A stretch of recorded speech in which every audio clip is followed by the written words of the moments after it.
Hello everyone, Ebba here with two Crafty seniors. I'm on my own today actually. Gary's had to go and do something else. I thought that I would do a little video because I want to get into doing two new series for the year. I'm going to be doing one of each of them a week if I can. One is going to be making cards, and I want to show you some what they call fun fold cards. They are cards, we'll start off real simple like I like to do, and then we'll work two different kinds of folds so that you end up with cards that will stand up differently and look different. And I also want to get into the album series that I talked about before. But before I start doing that, I realized I'm going to be trying to give you information such as paper sizes and weights that you should be using for the various parts or various things that we're doing. And I thought maybe it would be a good idea for me to kind of go into a bit of an explanation in a separate video about paper, the weights of paper, the differences in the weights of paper between North America and the rest of the world, and also the paper sizes between North America and the rest of the world, because there's a big difference. The North American, now I'm going to get into the paper size first. A North American A size, not just A2, but A size, is an 8.5 by 11 sheet. I'm just there. So I've got a bunch of stuff sitting off to the side here in a big stack, and I'm probably going to have to be digging through it every now and then. Anyway, this is an 8.5, just an ordinary 8.5 by 11 sheet. So when it's laid out like this, it is A0. That's what it's called in the A number. So that's an A0. When you fold it over, it becomes A1. Okay?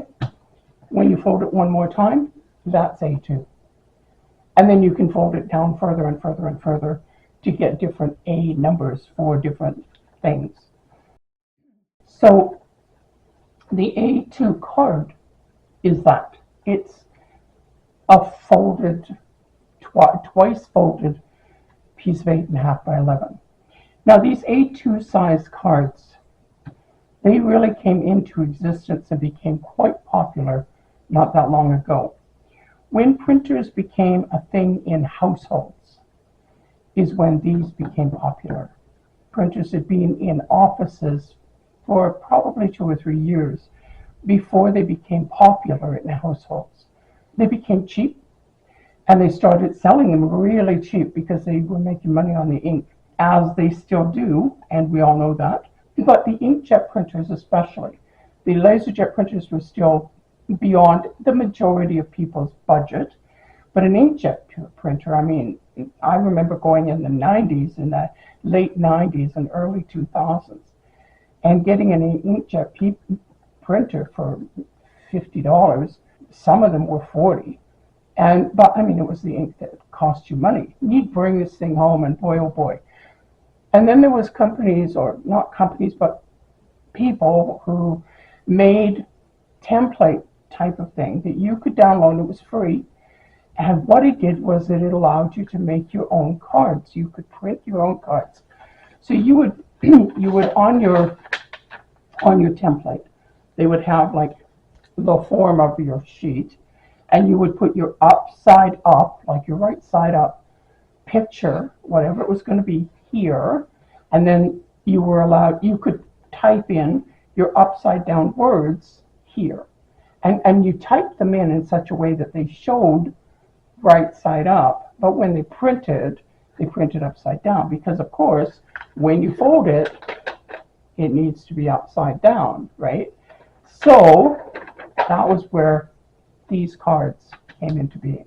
I know that there's a lot of card makers out there that say this is the standard card size. It is not.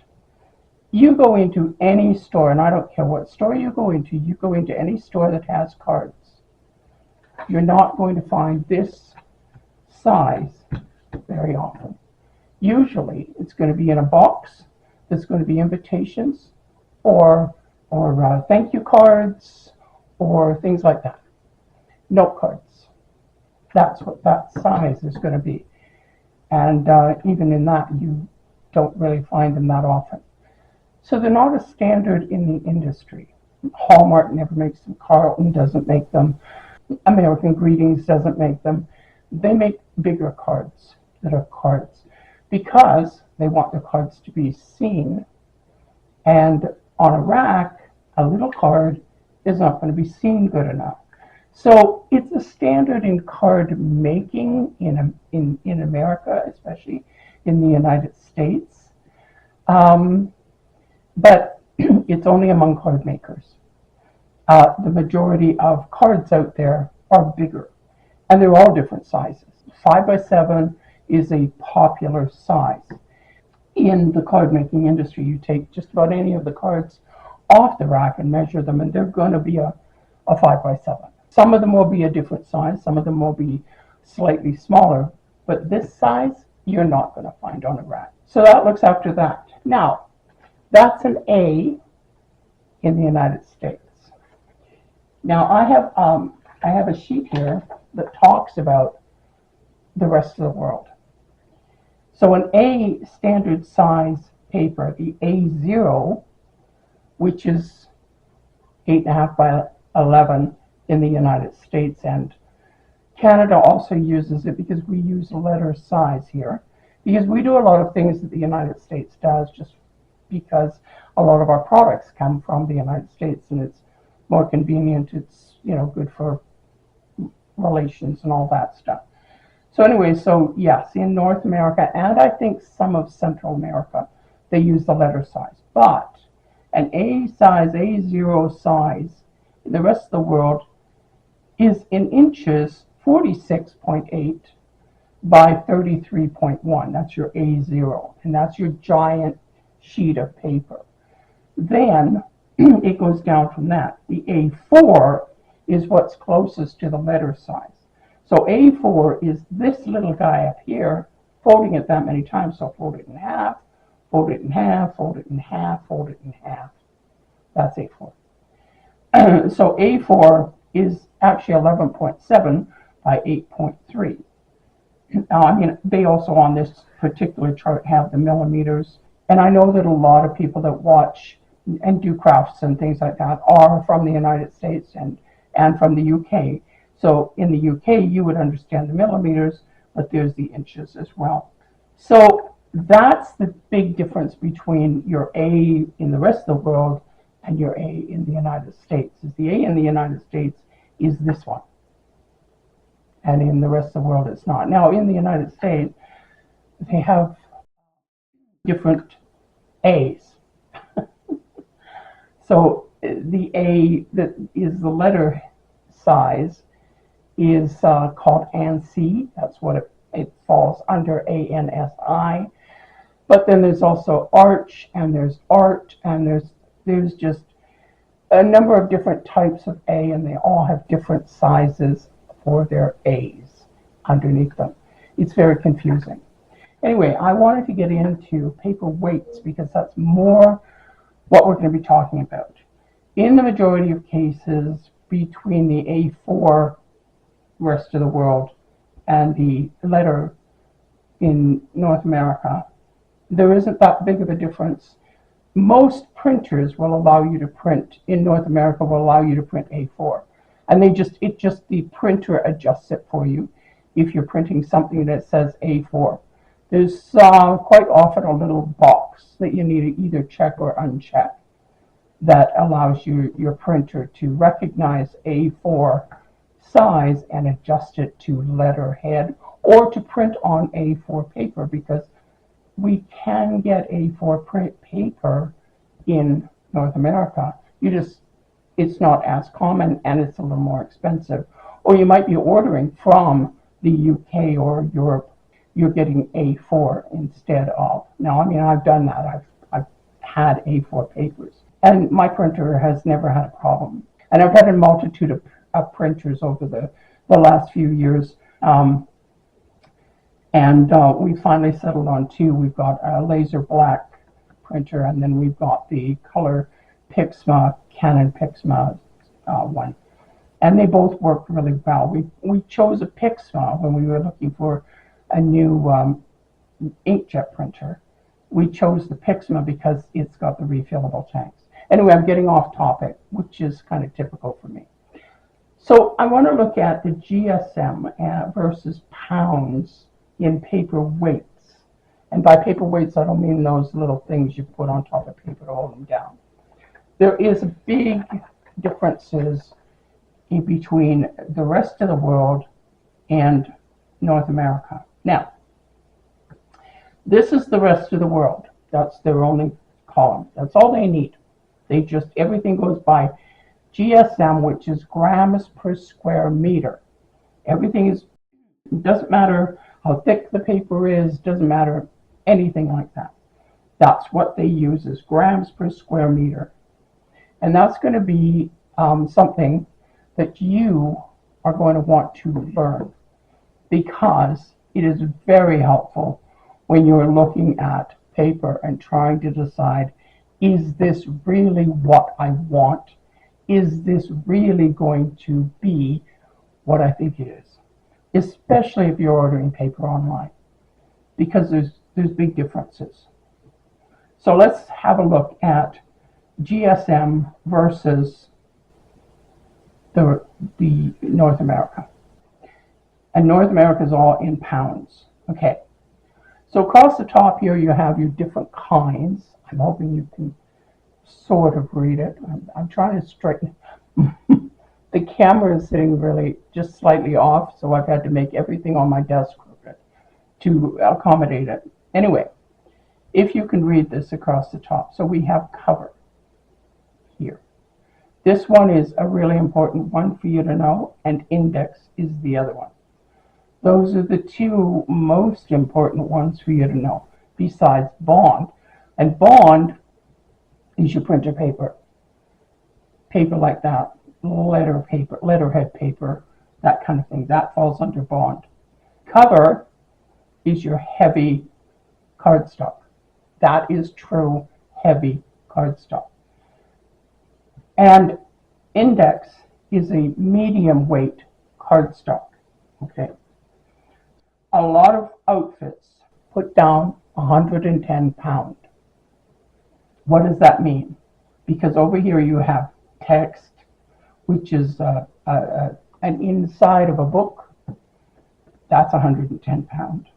Down here at the very bottom under cover, I don't even have 110 pound. I could have gone down one more because it's a 298, I believe is the number for it for GSM. Anyway, it's here. Then over here, you have another 110 pound. Under index, you've got 110 pound. Under text, you've got 110 pound. Under cover, you've got 110 pound. Which one do you buy? Which one are you buying?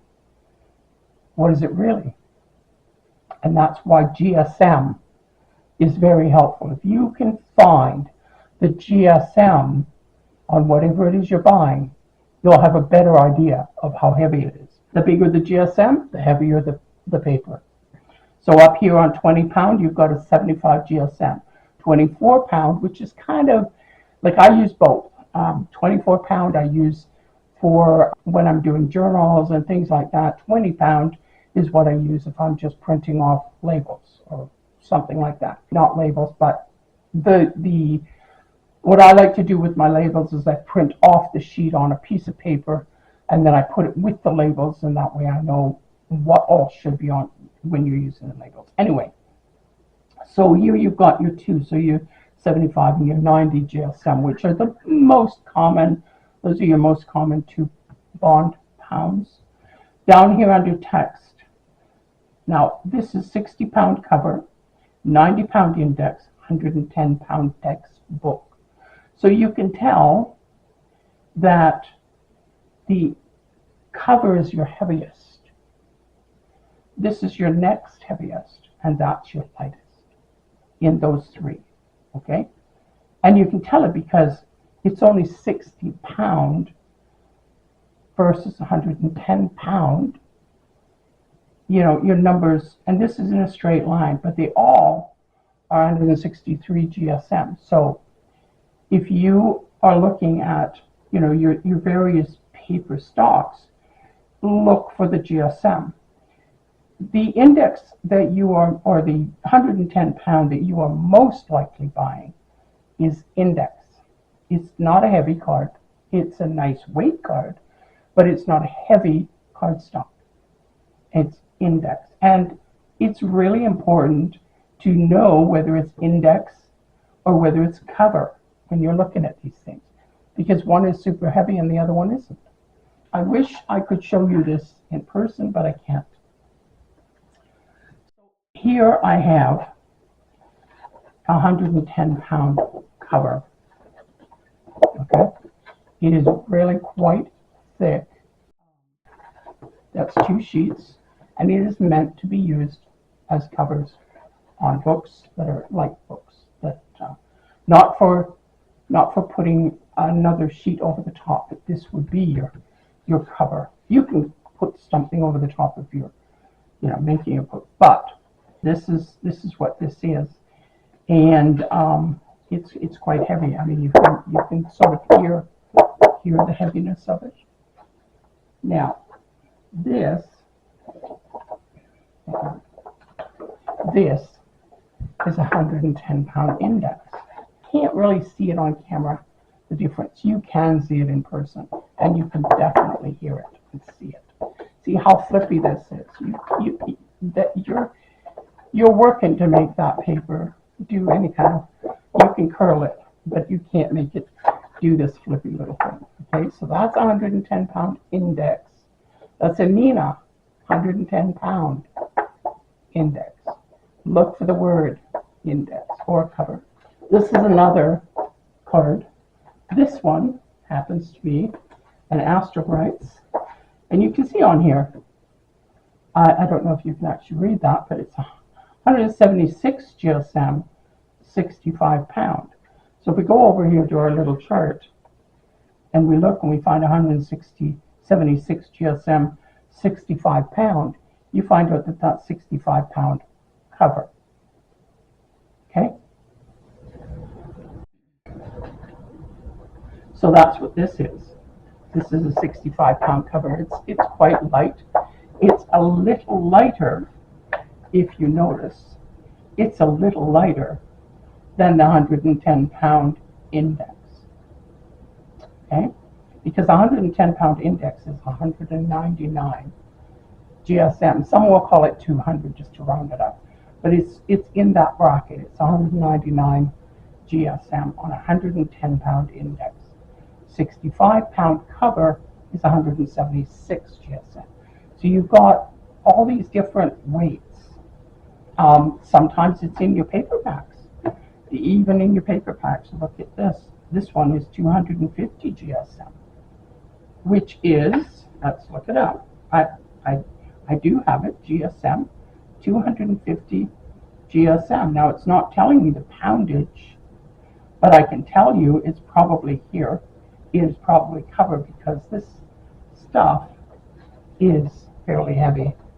It has a good weight to it, and I would say, that's what it would be called in North America, with 250 GSM, 92 pound cover. But if you don't have the word cover, or you don't have the word index, or you don't have the word whatever, text, bond, whatever, you've got no real idea of the weight, unless you've bought it before.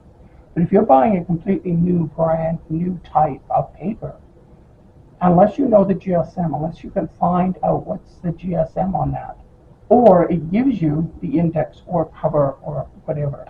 But them calling it heavy cardstock, I've seen so many who call index heavy cardstock, and it isn't. It's noted as a medium weight in the paper industry. So index 110 pound medium weight cardstock. Okay, that's all I wanted to do. I just wanted to sort of clarify some of the weights and give you an idea of, if you're out looking for paper, cardstock, whatever, look for those words, look for index, look for cover if you're looking at pounds.